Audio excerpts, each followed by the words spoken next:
నమస్కారం. ఎస్ఎన్ న్యూస్కి స్వాగతం. ఎస్ఎన్ న్యూస్ ప్రతినిధి బొల్లాపల్లి రాజా తండ్రి చిన్న ఆనందరావు ఇటీవల మరణించడంతో సంతాప సభ ఏర్పాటు చేశారు. ఈ సంతాప సభలో పలువురు పాస్టర్లు, ఆర్ఎంపీ డాక్టర్లు, మీడియా మిత్రులు పాల్గొని వారి తండ్రికి నివాళులర్పించారు.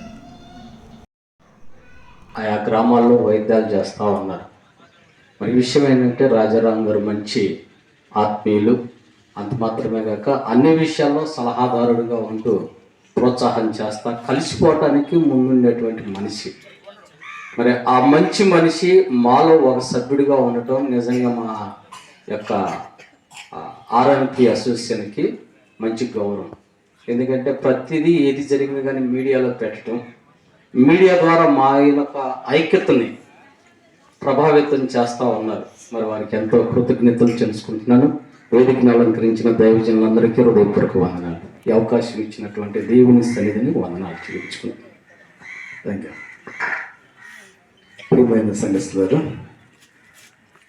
ఒక 2 మాటలు కుటుంబ పక్షాన్ని నేను కూడా మాట్లాడవలసిన మాట అంటున్నాను. 27వ తారీఖు సాయంకాల సమయంలో తండ్రి గారు మరణించడం వల్ల జరిగింది. మరణము చూడక బ్రతుకున్నాడు. మనమంతా మట్టి మీద నడుస్తాం. అదే మట్టి మనం మరణిస్తే మన మీదే మట్టేస్తాం. అది మరణానికి ఉన్నటువంటి గొప్పతనం.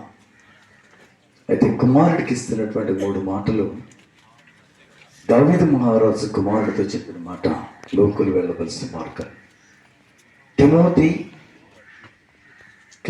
అపోస్తలుడైన పౌలు శిష్యుడిగా ఇస్తున్నటువంటి మాట, నీవు చేయవలసినటువంటి పనిని నేను వెడలిపో సమయం వస్తుంది.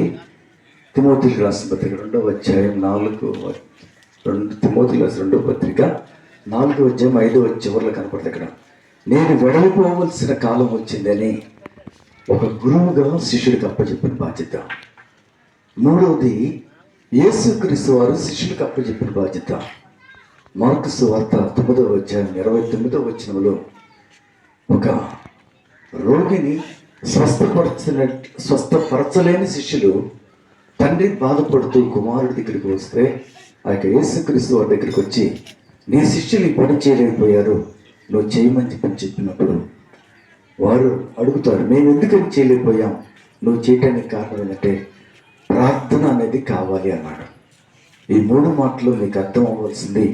మొట్టమొదటిగా తండ్రి కుమారుడికి రాజాకి అప్పచెప్పిన బాధ్యత. 2వది ఈ యొక్క లోక ప్రయాణంలో తన చుట్టూ వారితో ఉన్నటువంటి ఆ యొక్క రాజాకి సుకన్యకి ఇస్తున్నటువంటి 2వ మాట, నేను వెళ్ళవలసినటువంటి దాంట్లో వెడలిపోతున్నాను కాబట్టి నువ్వు జాగ్రత్తగా ఉండనే మాట. 3వదిగా ప్రార్థనా జీవితం కలిగి ఉండాలి అనేది 3వ హెచ్చరింపు.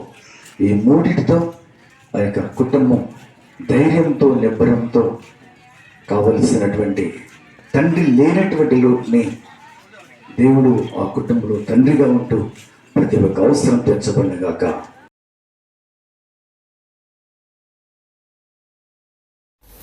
ఫ్రెండ్స్, ఈ వీడియో నచ్చినట్లయితే లైక్ చేయండి, షేర్ చేయండి, అలాగే సబ్స్క్రైబ్ చేయండి.